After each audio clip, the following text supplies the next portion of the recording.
Good morning. We'll try it up here. I got my glasses on, so maybe in the dark I can still see my notes. Appreciate being here this morning. Certainly encouragement that you're here. A lot of things to be thankful for, and I'm certainly thankful for each of you. I see Wade's with us this morning. Good to see him here. So this morning, Jacob wrestles with God. We're talking about. Cole read the passage for us in Genesis chapter 32. And if you're not familiar with this passage, you might think it's a little bit strange. And even if you are familiar with it, you might think it's a little bit strange. What's going on here? There's a family and their entourage, and they are crossing a river in the middle of the night. And then this guy with no name shows up, and we know nothing about him. He fights with this guy named Jacob, and Jacob limps away from the fight, and he says, "I've seen God face to face." And then there's this dietary restriction at the end of the reading. What's going on? It's kind of a strange passage. You know, sometimes we think the Bible is hard to understand, and then sometimes there's some parts of it that, let's be honest, are a little bit boring to read. And then we get to passages like this, and the only thing I can really think of to describe it is just weird. The Bible is just weird in some places, and I think that's okay to say that. So let's get a little bit of context here this morning as we talk about this passage in Genesis chapter 32. So Jacob, we're going to learn more about him as we go along this morning. But one thing we have to understand about this setting is that Jacob is a man that is on the run. He's between a rock and a hard place. Jacob has burned some bridges, and he's kind of in the middle of those two burned bridges, and he's trying to avoid the consequences of his actions. But they're starting to cave in on him. And at this time, it does not look like Jacob is going to be able to escape. And so, about a year ago, I remember a little blurb on the news, I think maybe it's CNN or CBS, about, are you familiar with escape rooms? It's basically where you pay money to go and try to escape from a room, which, I don't know, some people think it's a lot of fun. I guess some customers have done it, that's just great. But anyway, there was a blurb on the news here about a year ago about a burglar who had broke into an escape room one night, and he couldn't find his way out. And he called 911, and the police showed up to help him get out. Apparently he made himself a snack while he was in there. He was in there for quite a while. He got into this escape room, he couldn't get out. From what I remember about the article, the owners weren't even upset. They thought it was funny because he couldn't get out of their room. Good publicity for them, right? But this guy called 911 because he was in a mess he couldn't get himself out of. And that's really what we see with Jacob here. He has gotten himself into a mess that he cannot get himself out of. And he reaches out for help. In fact, earlier in chapter 32, Jacob prays to God. But we also see Jacob taking action on his own to try to get himself out of this mess. And that's kind of where we pick the story up. He's trying to make the situation better. So it's the middle of the night, and Jacob and his entourage are crossing over this river. Now, the first thing we have to stop and think about for a second is, if you're taking your entire family, all your entourage, and all of your possessions across the river in the middle of the night, why? Why would you do that? He's on the run. He's trying to get away. He's trying to escape. And so Jacob gets everyone and everything across the river, but we find Jacob on the other side of the river by himself. Now, we don't know exactly why. Was he there trying to make sure everybody else got across? Had he gone across, come back to make sure there wasn't any left? I don't know. It doesn't say. But there he is in the middle of the night on one side of the river all by himself. And this unnamed man shows up and starts to wrestle with him. And there's apparently a long fight that takes place. They wrestle in the night. It sounds like it probably lasts for several hours as they struggle there in the dark. Only a little bit later, after some fighting has taken place, there's this talk about this blessing. And then, in the end, Jacob limps away, and he says he's encountered God in this. Now, I've read several different scholars' opinions about this passage, their theology on this passage. And one thing they all have in common, and that is that this is just weird. The scene is weird. It's hard to understand. The biggest clues, I think, lie in the discussion that takes place between the unnamed man, and spoiler alert, that's God, and Jacob. And when we look at the conversation that takes place, that's going to let us know what's going on there. So what they say revolves around this blessing. And so that's what I want to talk about. That's where I want to start at. What we have to understand is in Jacob's day, blessing was a loaded word. It had a lot more meaning than it does in our culture, in our language today. I say, have a blessed day. Or, hey, I hope your trip goes well. Or, man, you look nice today. Or those types of things. We think of those as blessings. But in Jacob's day, a blessing was a lot more than that. In Hebrew culture, it was a defining promise. It was divine validation. So blessing is a big deal. And Jacob is asking this unnamed man, God, for this blessing. And in the middle of this wrestling match at night, Jacob and this unnamed man, who is revealed to be God in a human form, we learn some important things about blessing, about God's blessings. And those things are not only relevant to Jacob, but I'm going to contend that they're also relevant to us today. And the first thing I want us to point out is that God's blessing gives a new name. Now, before we deal with the fight, we need to notice some clues to help us understand the significance of the fight. Because in the middle of this fight, there's this conversation going on. And the first thing that happens in the middle of this fight, I don't know if you can see that, we're in Genesis 32, starting in verse 22. The first thing that happens is the unnamed man says, basically, hey, let me go, it's almost daybreak. Now, again, some scholars have got different opinions on this, but most of them agree that no one can see God and live to tell about it. And so God is saying, hey, I need to get away before daylight so that you can survive, Jacob. And so I think that's probably the thought going on. But what's happening here is Jacob is holding on and begging for this blessing. And then you look at verse 27. This man asks Jacob, says, what is your name? Now, it's not because God doesn't know his name. God obviously knows his name. But God wants to hear him say it. Jacob. Names were more than just what people called you. Names were a big deal. And names were identifying markers. And before Jacob can get a new name, God has got to deal with Jacob's old name. Jacob's name means heel grabber. So he got that name when he was born, because he was a twin.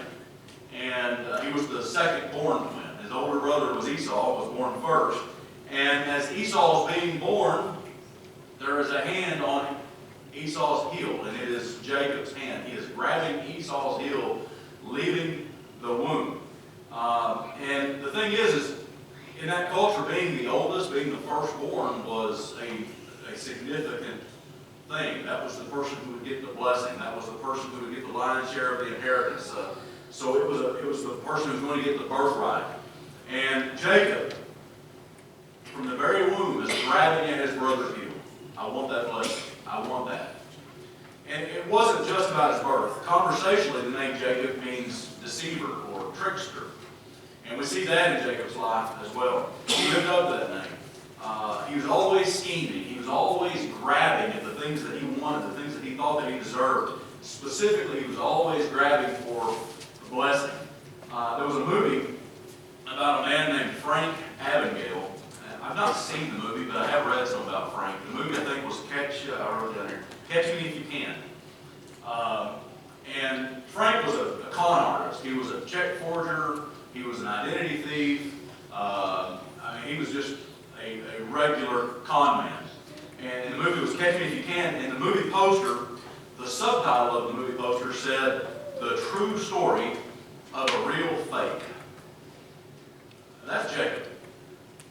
The true story of a real fake, that was Jacob. At this point in his life, Jacob had swindled his brother. He had conned his father. And he had burned bridges with his uncle, who also happened to be his father-in-law later. Jacob had swindled his brother Esau out of his birthright. So Esau is the burly, hunter, outdoorsy type of person. And we would describe Jacob as the indoorsy guy, the guy in the kitchen. One day, Esau has been out hunting. He comes home. He smells what Jacob has been cooking, and he wants it. He wants it really bad. And Jacob says, all right, well, I'll give you some of this food that I've been cooking if you'll give me your birthright as the oldest. Now, Esau decides that instead of the long-term blessing of having the birthright, he really is hungry. He wants some of this food. And so he said, okay, let's make the trade. Now, I don't think Esau was the brightest guy. Just reading between the lines here. Like, he's going to trade away his birthright for bean soup. I mean, this wasn't even broccoli and cheddar. I mean, this was bean soup. How many of you are going to go to lunch this afternoon when you look at the menu and say, have some of that bean soup, please? We're not going to do that, are we? But Esau trades away his birthright. Jacob swindled his brother out of his birthright. Not only does he swindle his brother out of his birthright, but he also cons his dad. When Isaac, the father, is going to present a blessing to Esau, Jacob knows about this, and so while Esau is out hunting, he puts on Esau's clothes, and he gets some animal hide to make himself feel hairy like Esau. And he goes in and presents himself to his old, blind father Isaac to pretend like he is Esau. And Esau ends up speaking the blessing to Jacob instead of Esau, thinking that it's Esau. So he's conned his brother as well. Now, Esau finds out about this con, and he's got a very simple plan. Kill Jacob. I can't say that I really would blame him. I think that's probably where my mind might be too, right? But that's his plan. Hey, you've stolen from me, and I'm going to kill you. And when Jacob sees this coming, he takes off running. I'm going to get out of here. I've messed up. I've burned the bridge here. So he goes to his uncle Laban's place. Now, Laban also happens to be his father-in-law, but later on at least. But Laban is a guy that probably is Jacob's equal when it comes to swindling and conning and gamesmanship. And they go back and forth for 20 years, trying to one-up each other the entire time. And Jacob is working for Laban, and Laban basically, to put it simply, just keeps changing the pay plan on him, to where he can never get ahead. But because of this blessing, Jacob does get ahead, and he acquires a large amount of possessions because of this blessing that had been spoken to him. And so, after 20 years of them going back and forth, Jacob and Laban, God tells Jacob, he says, all right, time to go back. Time to go back home. And so King Jacob does not do the above board thing. He doesn't go to Laban and say, hey, you know what, we've been here 20 years. Time for us to take your daughters and your grandkids, and we're going to go back home. No, what does he do? He just takes off without telling Laban. This is a very Jacob thing to do. Laban finds out he's mad. He's furious. And he takes off chasing him. And when Laban finally catches up to him, the only reason that Jacob is still alive is because of God's grace at this point. But anyway, Laban catches up to him, and basically, long story short, he puts some rocks on the ground, and he says, this is kind of the line in the sand. You're not coming back here, and I'm not going to chase you. And so Laban spares him, but the bridge there is totally burned with Laban. So he's burned the bridge with Esau, and he's burned his bridge with Laban. And he's going back in God's direction to his family, back towards Esau. And he decides that, hey, I don't want to catch Esau off guard, so I'm going to send a messenger out. And so he sends this messenger out to let Esau know that he's coming. The messenger comes back and says, hey, Esau knows you're coming. And he had gathered up a lot of people, and they're coming this way, and this does not look like a welcoming party. And so Jacob's on a run again. And that's where we picked him up here, crossing this river at night. He is preparing for what he thinks is the fight of his life with Esau. And instead, he finds himself in a different fight. He finds himself in this fight, not with his brother, but he finds himself in a fight with God. So when God asked Jacob his name, Jacob, the deceiver, Jacob, the trickster, Jacob, the fraud, Jacob, the fake, Jacob, the dishonest, is honest. He answers, I'm Jacob. In confessing his name as Jacob, he is confessing his character. There's a whole lot more going on here than just what we read. I'm Jacob. That's who I am. And in this moment, when he confesses that he is the heel grabber, God hears, God responds. You look at verse 28. He said, "Your name shall no longer be called Jacob, but Israel. For you have striven with God and with men, and had prevailed." If you ever wondered how the nation of Israel got its name, this is it right here. Israel is a combination of two Hebrew words, which literally mean Israel being fight, El being God. God fights, fight God. Translated is God fights. There's two theories here. The first one says, is God saying, hey, Jacob, from now on, you're not going to be the one to fight. You're not going to be the one to struggle. God's going to be the one to fight for you. Because of my blessing, I'm going to go before you. I'm going to fight for you. I'm going to provide for you. I'm going to care for you. That's one theory about the name. The other one that I read is God saying, Jacob, as you're wrestling and as you're struggling, it isn't with the people around you. It's a wrestling match with me. But I'm going to give you victory, and I'm going to give you blessing. Now, however we interpret it, what we need to understand is this. When God encounters us, God hears our name. He hears who we are, our character, the things that have marked us, the things that were in our past, our choices that we've made, the things we've done. God meets us there, but He doesn't leave us there. He doesn't call us by our past mistakes, by our past names. He gives us a new identity, just like He did to Jacob. And our new identity is in relationship to God, just like Jacob's new identity was in relationship to God. Now notice that God's new name for Jacob is in relationship to him. God fights God. He is reorienting Jacob's identity. And He's saying, you're in a relationship with me. And He does the exact same thing for every single person who believes in Jesus and follows after Jesus. He meets us in our past, but He doesn't define us by our past. Instead, He says, I'm going to give you a new identity. You're now a child of God. You are a co-heir with Christ. You are part of the kingdom. You're not a sinner. You're not a liar. I'm not defining you by how other people define you. I'm defining you in relationship to me. We no longer define ourselves by our past, but we define ourselves by how we relate to God. Now, this is the first part of the blessing. The blessing comes with something attached to it, though. God's blessing doesn't only come with a new name, but it also comes with a wound. Let's back up to the fight again here for a minute. Not only do we see Jacob wrestling with God in the form of a man, but we see something pretty incredible going on here. Look at verse 25. When the man saw that he did not prevail against Jacob, he touched his hip socket, and Jacob's hip was put out of joint as he wrestled with him. Now, my first reaction to this as I read it is, wait a minute. If this unnamed man is God, why is it that he can't beat Jacob? I mean, it's God. Why can he not overcome Jacob? What do you mean that God can't overcome Jacob? Two theories again here. The first one is that some say that this is God's way of testing Jacob's commitment. Is he really going to wrestle with me all night long? Is he really up to the task? And only then does God show His supernatural powers. The second theory is God withheld His power in order for Jacob to feel like he was struggling with that mere man. And God allowed Jacob to feel like he was getting the better of him.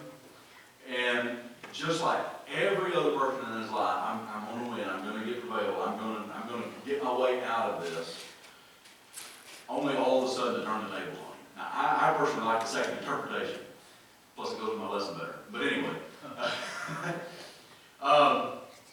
what we see here is that he touched his hip socket, and it dislocated. Now, I looked up the Hebrew word here. Do you know what the Hebrew word for touched means? It means touched. Okay, so this is not some Mike Tyson knockout punch. This isn't Chuck Liddell with an MMA punch to the face. This is not Bruce Lee and Chuck Norris with some impossible TV move, okay? This is, he touched him, and his hip come out of socket. All of a sudden, Mr. Self-Sufficient, Mr. I can get my way out of anything by lying and by conning, is completely helpless. The only thing he can do is beg God for what only God can do. You and I, we love the idea of God's blessing, don't we? We want God to provide for us. We want God to take care of us and be our protection. Our problem is that we want the blessing, but we really don't want the wound to go along with it, do we? And God, could you just put me in a place of total dependence on you without that wound? I don't really need that. But the problem with that is we're a lot like Jacob, aren't we? We're more like Jacob than we want to admit. And when you think about Jacob, here he is, a guy on the run. The only thing he really has left to get him out of this situation is his 2 legs. And now he's wounded. He's not going to be able to run from Esau anymore. And any hope that he has of getting out of this situation is completely gone. He is 100% dependent on God at this moment. God save me. God provide a blessing for me. The prophet Hosea chapter 12, verse 3 and 4, I think really eloquently lays this out. Look, Hosea chapter 12, start verse 3. In the womb he took his brother by the heel, and in his manhood he strove with God. He strove with the angel and prevailed. He wept and sought his favor.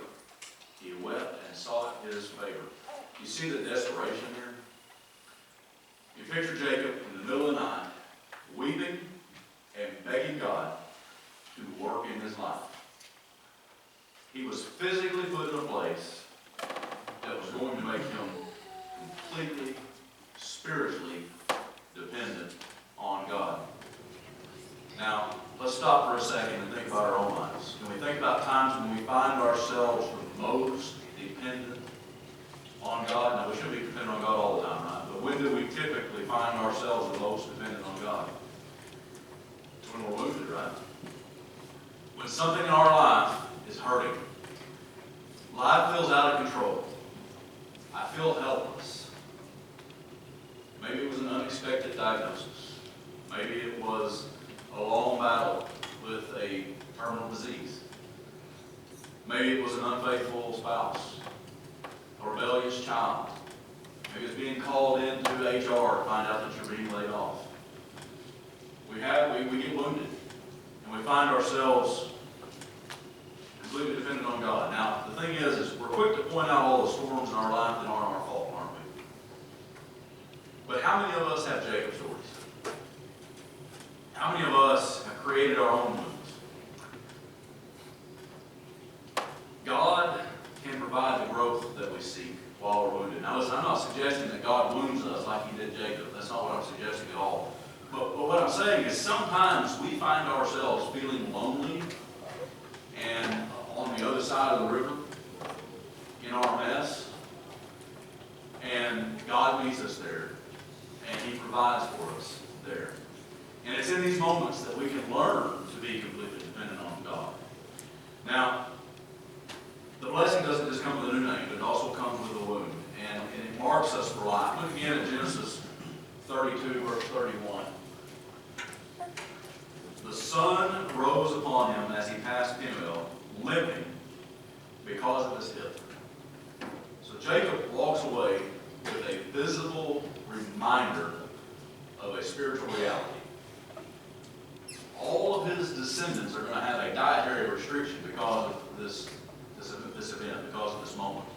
Now, the point is they changed their diet in order to remember that only by depending on God can we walk away with a blessing.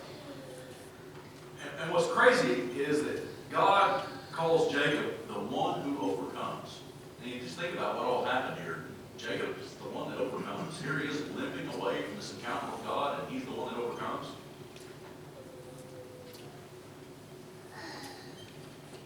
God's blessing turns defeat victory. Don't miss Jacob's realization here as he's limping away. He's realizing some things in that moment. What he sees is that even when the unnamed man doesn't tell him his name, in verse 30, Jacob called the name of the place Peniel, saying, I have seen God face to face, yet my life has been delivered. For Jacob, walking away was overcoming. He encountered God, and he walked away from it. That was his victory. That was his win there. He recognized that in this struggle, in this wrestling match, I was not the power. I was not the superior being in this. Yet he walks away. God let him walk away. You ever play with a little kid and you wrestle around with them and you let them win, even though you could crush them? I remember my grandpa used to play checkers with me, and he would let me get down to where we each had a few kings, right? And he would never let me win, though. He always would beat me. But he would let me at least get to the point where we had a few kings each. Like I felt like I was winning. Giving little victories. We do that with little kids when we wrestle around. We give them little victories to build their confidence, to build them up. I think that's what God's doing here with Jacob. He's giving him this little victory in order to build him up. He declares Jacob the victor, even though Jacob's going to walk away with this limp. Now, let's ask another question. And this is my favorite part about these stories we'll miss. How do we see Jesus in this? God appears to Jacob in human form. He grapples with him, and then he declares him the victor, even though he's the one giving the blessing. He's giving Jacob a new identity, and he says, Jacob, you're the one that's overcome. Now, when Jesus showed up, he came in human form. And he began to speak a blessing to people who did not deserve it. He began to speak a new truth. He began to speak a new reality about God's kingdom. If you're asking me my opinion, it's people who didn't deserve to be invited into that kingdom, right? But it's not about my opinion. And then Jesus allowed the sons of Jacob to not just struggle and wrestle with him,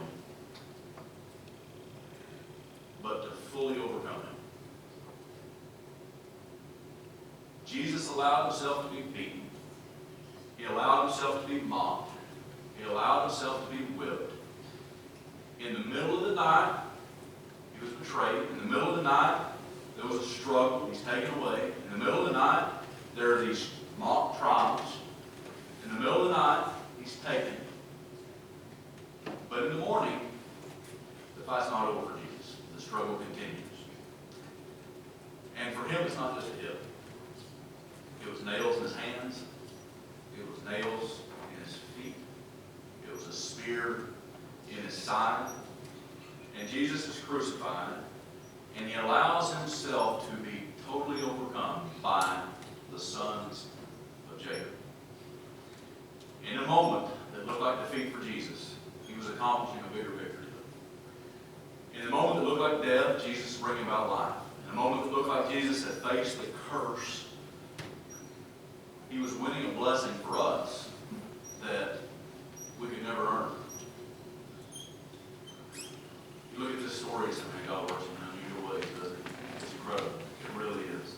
And it's not just in Genesis 32 for Jacob, but it's for you and me too. If you look at Colossians chapter 2, verse 13, that's why Paul could write this. He said, God made alive together with him, having forgiven us all our trespasses by canceling the record of debt that stood against us with its legal demands. Then he set aside, nailing it to the cross. He disarmed the rulers and the authorities and put them to open shame by triumphing over them in him.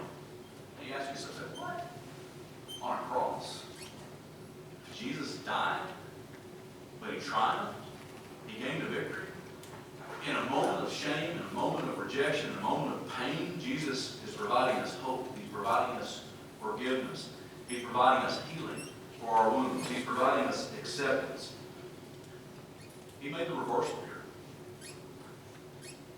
He took the curse that we deserved, and he won a blessing for us. And in this moment, he declares the end of death and the end of evil. In and the end of sin. And he shows us that now only Jesus can struggle on our behalf. Now, Jesus didn't just limp away from the tomb like Jacob did. Jesus got up and walked out of that tomb in resurrection, didn't he? Big difference. But like Jacob, Jesus left with some wounds. He was marked by the fire, just like Jacob was. He showed his disciples the scars. Remember Thomas saying, unless I can put my finger in his hands and in his side. He showed the scars. He won the blessing for us.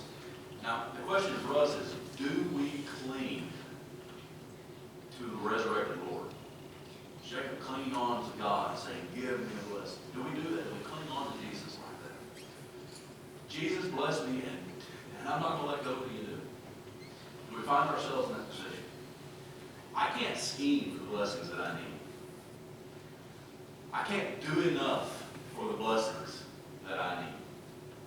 Only through Jesus can we be saved. Jesus can take the consequences of our past actions, and he can turn them into peace for us. And that's what happened for Jacob. He walked away, and as he walks away, he encounters his brother Esau. And Esau doesn't kill him. Esau embraces him, and God embraces us. He makes us conquerors through Jesus. He gives us that eternal hope. And we can cling to Jesus, and we can know that the eternal blessing that we have is in him because he's the one that overcame on our behalf. Now, what about you? God still offers a life-defining promise to each one of us. He still offers us divine validation. That's what Jacob was seeking, wasn't it? Have you been wrestling with God? If you have, I want to encourage you to let him give you a new name. Let him heal your wounds. Let him give